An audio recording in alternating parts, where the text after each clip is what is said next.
This video follows on from one, I'll put a link in the bottom, where I looked at different methods of suspending objects in resin invisibly, or as invisible as possible. And I think I've pretty much got it nailed, so I wanted to just run through this as a summary and just show you the steps. This is the end piece, and I don't know if you can see it at all. If you look very closely in real life, you can see it, but I don't think it's coming up on the camera, which is great. So you can see that piece is suspended in the sphere, nice and centrally, hovering over a nice burl looking piece of, I think it's actually dark walnut. So that's the end result, which, as you can see, is pretty good. I don't know if you're going to be able to catch it, but if you look really closely with the naked eye, you can see it. So let me show you how I got to that.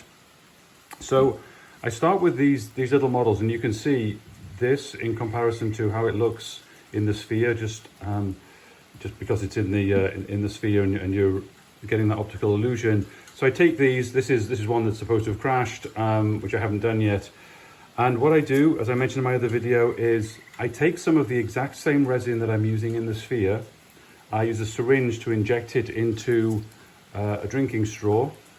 So it looks like this, and then I put it in the pressure pot. And then when you peel the straw away, you get basically what is just a nice piece of the exact same resin that you're using in the sphere. So it has the same refractive index so that it appears invisible. So what I do is I take these, I cut them down, they actually cut nicely just with a pair of wire cutters. And then what I do is I mix up some resin, and I use that very slow resin, it takes about 48 hours. But what I do is I mix up a very small amount and I let it sit for an hour and a half, 2 hours, until it's really quite thick, like sort of peanut butter kind of thickness. And then what I do is I basically glue these on, using that same resin. So you can see these are all just glued on there using sort of dabs of the resin. It doesn't particularly matter if you can see on this one there's like a drip of the resin there. It'll disappear. I did this one at an angle so that when it's mounted it'll look like it's sort of dive bombing.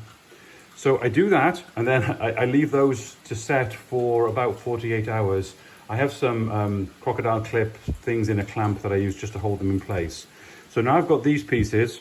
Again, that's 2 days work. Actually, 2 days to do the straws, 2 days to do that.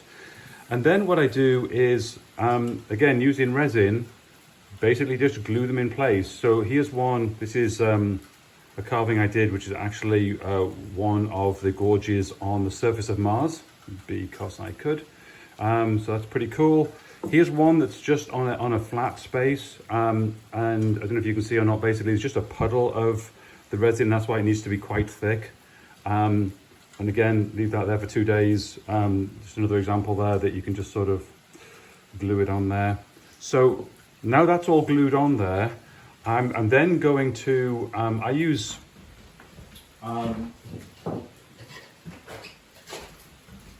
these to cast in. So what this is a piece of 4-inch land drain. It's quite rigid.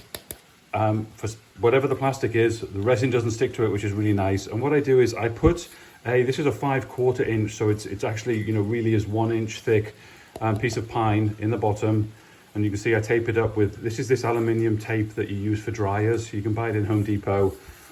And then I pour a little bit of resin into each one just to seal that in place. And that seems to prevent bubbles coming up. So what I'll do is I'll take one of these, that doesn't fit, but I'll take one that would fit, or cut that down so it fits, drop it in there, and then fill this up with resin. And then after that's been in the pressure pot for 2 days, it comes out looking like this. I cut it down with a packing knife, and here's one I made earlier. So here's one. These tongue depressors are actually in there just to hold the piece of wood in place so it doesn't float, and they get turned out when I turn it. I'm actually going to put a video of me turning this one here in sort of time lapse at the end of this. So end up with this, get this on the lathe, and basically turn it into a sphere, down to 3000 grit, and then polish it on the wheel, and you end up with this. And as I say, I don't know if you're catching that at all. It's very hard to see, but that is, I think, as good as it's ever going to get. So I hope that's helpful. If you have questions, just drop them in the comments below. I will try and answer them. And as I say, I have another video I'll put in the link, which is the different things I tried to get to this. It might just give you a bit more information if you're interested. And also, if you're interested in how I turn the spheres, I'll put a link to how I use a template to turn spheres and actually a jig as well. So I'll put all those in there if you're interested. So I hope you have as much fun with this as I do. And I will, I think I'll put this baby on Etsy, because that's going to make someone very happy. Alrighty, thanks.